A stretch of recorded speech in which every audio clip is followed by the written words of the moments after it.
Ülke olarak büyük bir afet atlattık. Yani belki de tarihte çok az görülmüş bir afetti. Çok sayıda şehrimizde yıkımlar gerçekleşti. Milyonlarca insanımız etkilendi, doğrudan etkilendi. En direkt yoldan da herhalde kalan kısmının tamamı etkilenmiştir diye düşünüyorum. Niye? Çünkü Türkiye'nin büyük bir bölümü etkilendi. İnsanların birçoğunun orada akrabası, dostu, eşi orada yaşıyordu. Bütün insanlarımız derinden bir şekilde etkiledi bu deprem.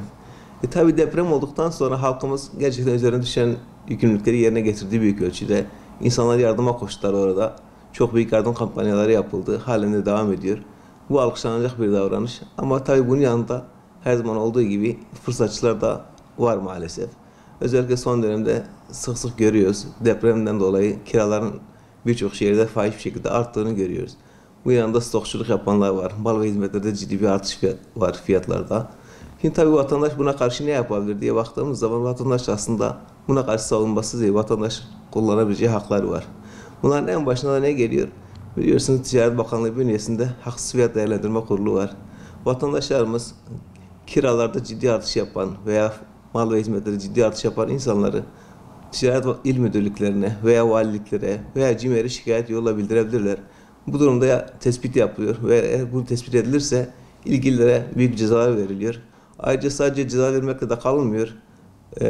Valiliklerin bu evleri 2 yıl boyunca mühürleme şansı var. 2 yıl boyunca kimseye kiralamıyorlar. Aslında ciddi bir yaptırım ama vatandaşlarımız çoğu belki bunun farkında değil.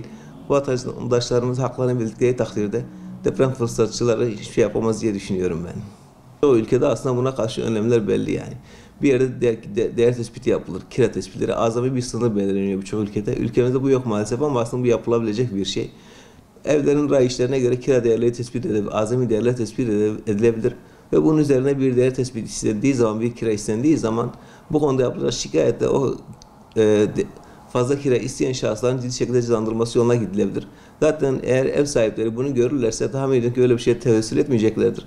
Ki zaten böyle bir dönemde depremzede insanlara halkımızın yardım etmesi gerekirken bazı fırsatçıların, gerçi bu çok az bir kesim onu da söyleyeyim, halkımızın büyük çoğunluğu aslında yardımdan yana ama maalesef böyle bir kesim de var.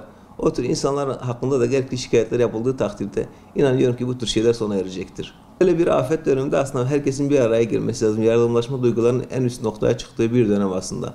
Bu tür durumlarda mümkünse ihtiyacı olmayan insanlar hatta depremzedelere evlerini bedava tahsis etmesi gerekiyor. Hayırla da bedava tahsis edemiyorsa veya ihtiyacı varsa en azından makul bir rakam üzerinde veya makul bir rakamın biraz altında tahsis edebilir. Çünkü bu geçici bir dönem zaten. Bu işte de kar amacının güdülmemesi gerekiyor. Sen kar amacıyla bakamazsın bu tür olaylara. Ortada büyük bir afet var. İnsanların yaralarının sarılması gerekiyor. Herkesin de bu yaralara birazcık olsa merhem sürmesi gerekiyor. O yüzden ev sahiplerine benim buradan çağrım. Depremzedeleri gördükleri zaman özellikle kiralarını daha düşük tutsunlar. Hatta normal vatandaşa verdiklerini daha çok daha aşağısına verirlerse hem büyük bir hayır işlemiş olurlar hem de en azından deprem yaralan bir nebze olsun sarılmasına yardımcı olmuş olurlar.